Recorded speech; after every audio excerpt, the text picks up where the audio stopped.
د ننګرهار والي حاجي مولا محمد نعیم اخوند په مشرۍ اداري غونډه ترسره شوه. په جوړه شوې غونډه کې په املاکي، اقتصادي او حقوقي موضوعاتو خبرې وشوې. ننګرهار کې د یو شمېر کمیټو جوړېدو په موخه مشورتي ناسته وشوه.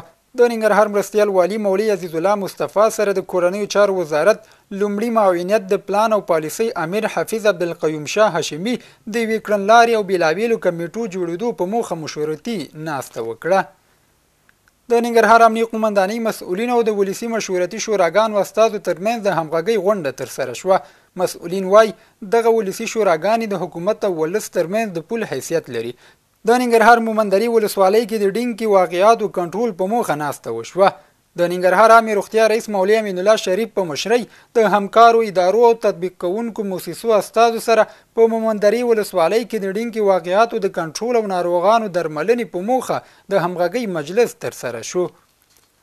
د ننګرهار اقتصاد رئیس مولوي عطاالرحمن فاتح او د کډوالو او بیرته راستنیدونکو چارو رئیس حاجي باز محمد عبدالرحمن د همغږۍ ناسته وکړه. د یادې ناستې پر مهال د کډوالو او بیرته راستنو شویو کورنیو پر ستونزو خبرې وشوې او په حل کې یې مرستندویه ادارو څخه د همکارۍ غوښتنه وشوه.